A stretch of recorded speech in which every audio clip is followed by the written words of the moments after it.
Hello, everyone, and welcome to a new chapter of our weekly Open Innovation Thursdays. This is a weekly review that we are doing to talk 15 minutes with the different authors of the Oxford Handbook of Open Innovation.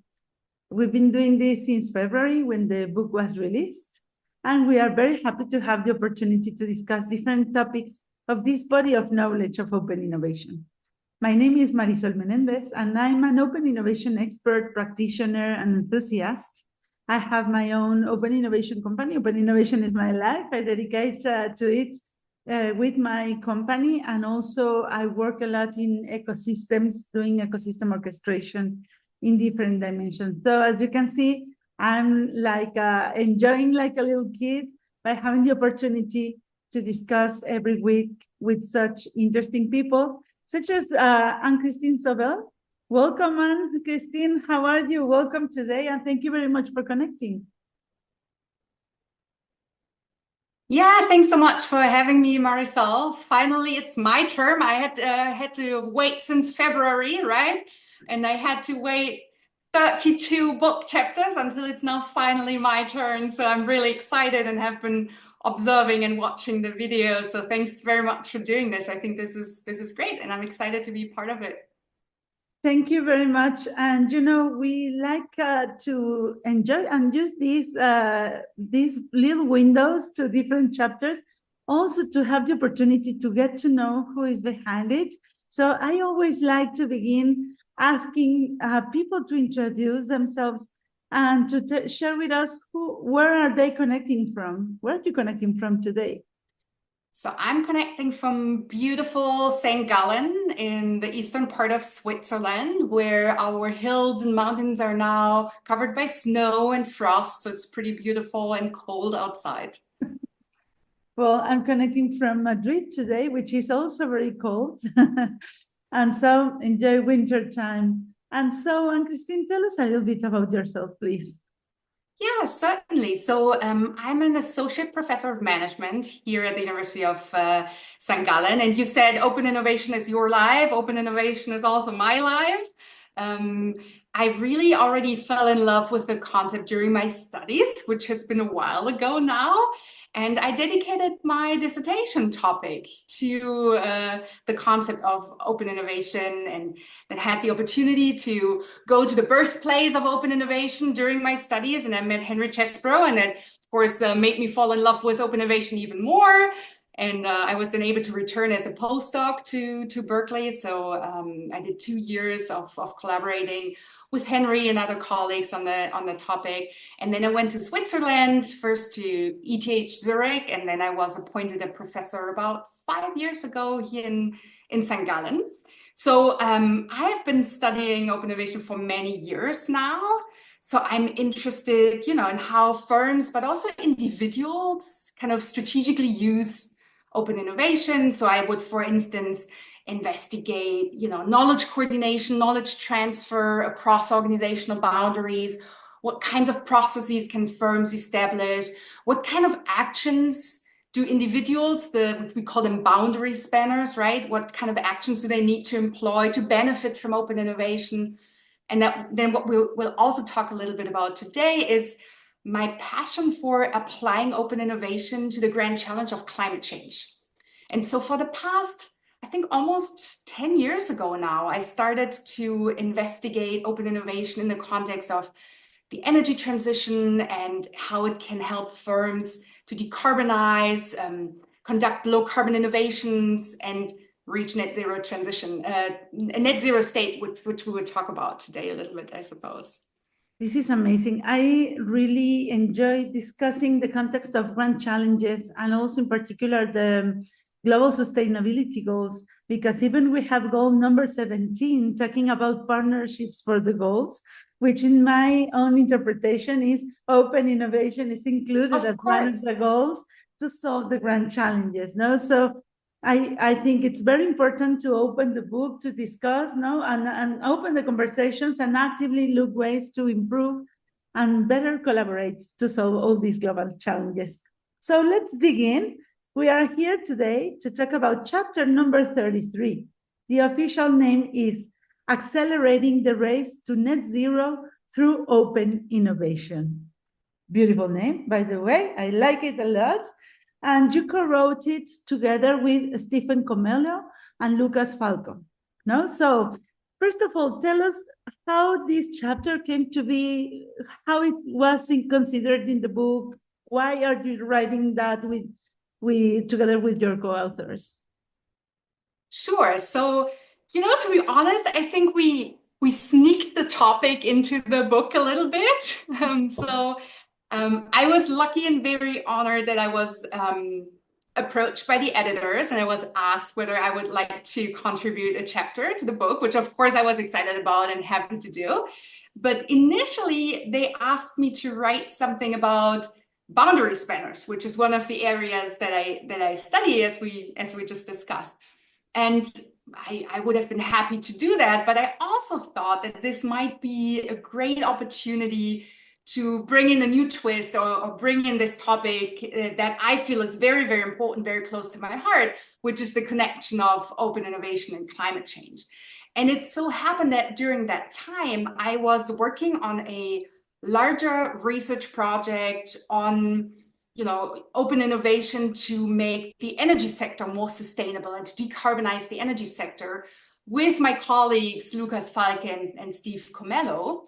And so that was kind of the seed for the book chapter that we thought, there might be something in this project that we could, base the book chapter on. And Lucas, I think when we started thinking about that, he was my PhD student here in St. Gallen, and he is now made an exceptional career himself. So he's now a tenured assistant professor at the Vrije Universiteit in Amsterdam. And Steve is affiliated with Stanford University, but he's also, kind of in between the academic and the practitioner world. He's now also senior vice president of an initiative called Energy Futures Initiative. So very much doing open innovation, working with different stakeholders to develop new ideas and concepts to decarbonize the energy sector. So wonderful team, wonderful people. I was really happy to work with them. Wow, it sounds a perfect team just to address this huge challenge to write about this. So let's begin with the conversation. First, maybe it would be interesting to address the cornerstone of your chapter. And maybe if you can explain a little bit what is net zero in the context of this chapter. Yeah, so I mean, the idea was really, there's this quote that we also use in the chapter that I also like to use a lot in teaching and so on, that says, no single company can address climate change alone. And that is a quote. So Brad Smith, the president of Microsoft, said that.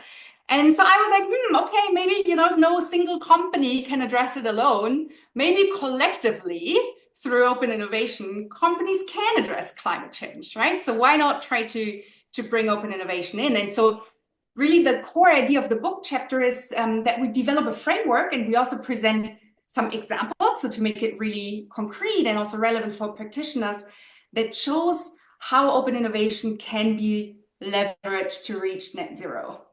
And you already kind of prepared or indicated that it's kind of important for us to maybe explain what net zero is, because I think it's something we've all heard it or heard about it. It's probably a term we're kind of familiar with, but in every class that I teach with students or executives, I always ask them, like, please stand up if you've heard about net zero, and everybody gets up, right? And then I ask them, well, who knows what net zero is? And then half of the people sit down, right? And I ask them, please sit down if you don't know it. And then I ask the remaining people who stand up, well, remain standing if you feel like you can explain what it is. And everybody sits down, right? And nobody can ever really explain it. So I will explain it to you. So I'll give you the formal definition and then I'll explain it in a more intuitive way, right? So net zero will be achieved when all the emissions caused by human activity will be counterbalanced with permanently removing that same amount of carbon emissions from the atmosphere. Now, the metaphor I'm going to use is, imagine, I don't know, do you have a bathtub at home, Marisol? Or? Yeah, I do. You have a bathtub at home. Okay, so let's imagine, right, you wanted to take a bath, right? And we can think of our atmosphere really as a bathtub. And now this bathtub is overflowing with water in your home. Okay, let's assume you turn on your bathtub faucet, right? You went on this interview, you forgot about it. It's overflowing, right? And that's what's happening with our atmosphere. It's overflowing with carbon. So what do you do if you now realize, oh my God, my bathtub is overflowing? What would be the first thing that you do? Well, close the faucet. Exactly, right? It's a no-brainer. So that's the first thing that we need to do to achieve net zero. So to re-establish the pre-industrial amount of carbon concentration in our atmosphere, which is reduction. We need to reduce emissions as much as possible. So turn off the faucet through which the carbon is flowing to the atmosphere. But then, I mean, imagine your bathtub is kind of full, right? Like you don't step into that bathtub because it would overflow again, right? So what's the second thing that you do? Unplug the stopper, no? Right? So you unplug it, and that's exactly what we have to do, right? You unplug it so that the water can flow out, and we basically have to pull out carbon from the atmosphere because we've already put too much into it, like you put too much water in the bathtub. And also in reality, it's really hard to completely turn off the faucet. So there are some industries that are very hard to decarbonize. So some carbon may continue to trickle out. So that's basically what net zero is, reducing emissions as much as possible. And then any emissions that are already too much in the atmosphere that continue to trickle out, we need to permanently remove them from the atmosphere. So, and that's what we're looking at and how open innovation can help to achieve that.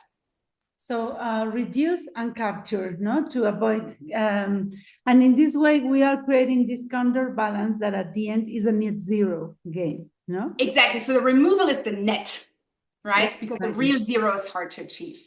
Okay, and so in your chapter you are addressing on how open innovation can help to get this. So what's your chapter talking about in terms of this? Yeah. So we first establish what we call net zero strategies, which is what you just said is basically the removal part and the reduction part. A third aspect is before you can start to reduce and remove, you need to measure, right? So basically understanding who's putting how much water into the bathtub. So it's measure, reduce, remove. Okay. This is challenging because first of all, it has to happen really fast. It's a race. We say it's a race to net zero, right? Because it has to be achieved by 2050 latest. And it's not an easy track race, but you can think of it as a hurdle race, right? There are many, many obstacles that need to be overcome. Measuring carbon footprints is very complicated.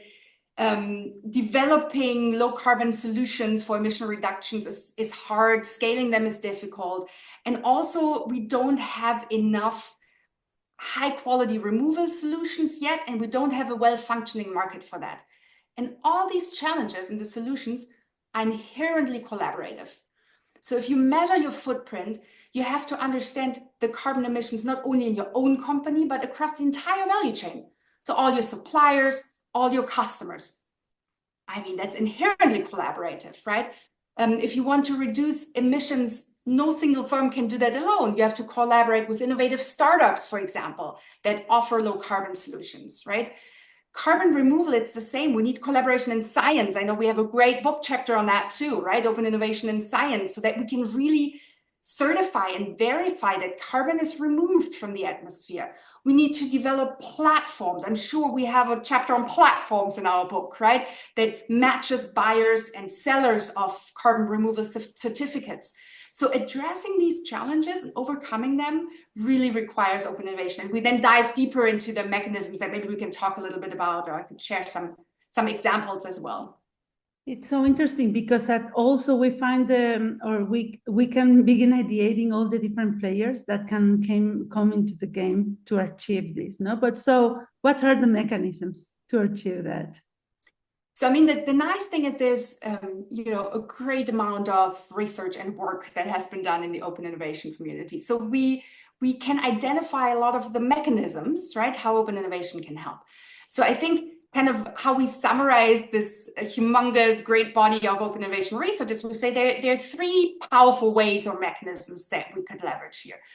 So first, we can use open innovation to share ideas, to share data, like carbon accounting data, to share knowledge, share best practices, right? And I'll give you an example. For instance, there is an open innovation program that's called Transform to Net Zero Alliance, where companies from many different sectors, they come together and they basically co-develop and share best practices on how to set good net zero goals and how to get the measurement part right, for example, right? And this is done collaboratively and by sharing ideas, knowledge, data. Then a second open innovation mechanism we look at is actually the co-creation, the co-development of new technologies, new solutions, new business models. And again, we have many great examples in the book. And also here, perhaps I can give an example. There's a program that's called Free Electrons. I like the name already. It kind of, even though we know open innovation is not free, right? And I'm nodding to Marcus Holgerson here, our colleague, right, who writes about intellectual property. But nevertheless, it kind of alludes to, collaborative spirit. And this is an open innovation program that comprises numerous large energy utilities from around the world. And they understood, we have to completely change how we produce and sell electricity. And first and foremost, it has to decarbonize, so not based on fossil fuel, right? But based on renewable electricity. And it has to be digitalized. We need to offer new services and solutions to our customers. So many years ago already, I think they're now in the 9th annual edition of running this program. They have created this Free Electrons program. And so every year, by now, more than 1,000 startups apply to this program, and they run through an annual structure or program where the utilities and the startups do pilots together. And so now in the 9th edition, they've already done more than 200 pilots. So you can think of 200 new technologies, solutions, or business models that the utilities have experimented with, and ultimately some of them were rolled out to the customers, offering cleaner, more sustainable electricity to the customer. And then the final example I'm going to share is, in addition to knowledge sharing and co-developing solutions, we also in the book talk about ecosystems, right? So that is kind of about coordinating all of these interdependencies when value propositions are really complex. And definitely in the context of climate change, many solutions, it's not just one product, right? But it's many technology services that need to come together. So I think also orchestrating these interdependencies and orchestrating these value propositions, that's something that we've studied in open innovation, that we need to bring to new climate solutions and that we need to bring to this race to net zero. This is so interesting. And one element I like very much about this chapter, and really about this whole section of the book, is very naturally interconnecting practice and academia, which is something that we are always looking to do in our open innovation initiatives. And so it's very practical. At the end, we are writing the story as we are living it, in this, and it's very fast moving.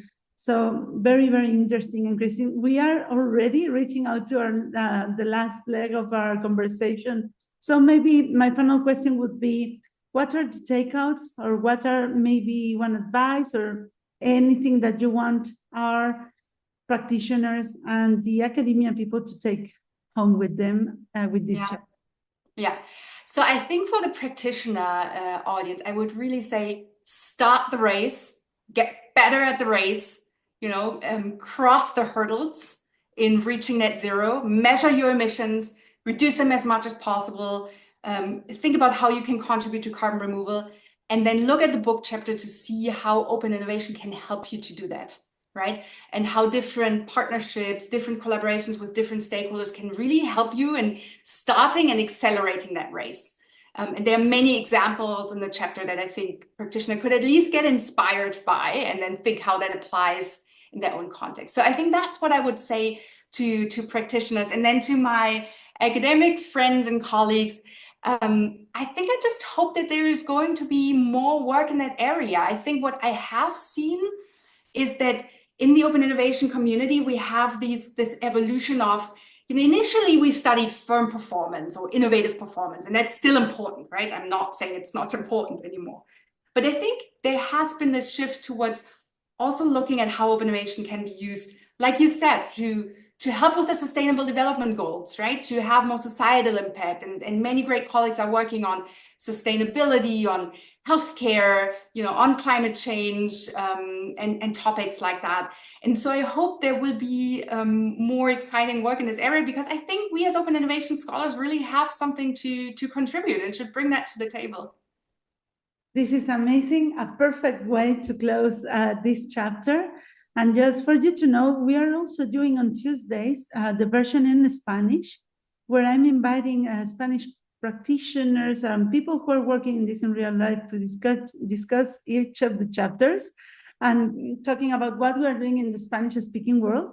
And I know for sure that this chapter will have very interesting guests. So oh, wow. Now I feel like I have to learn Spanish in a very short amount of time to understand what's going on. Yes, our commitment is to somehow reach this way and bring this knowledge to you. So we will do that and come back to you when we have any insights and learnings. But excellent. In the meantime, thank you very much for sharing this space with us.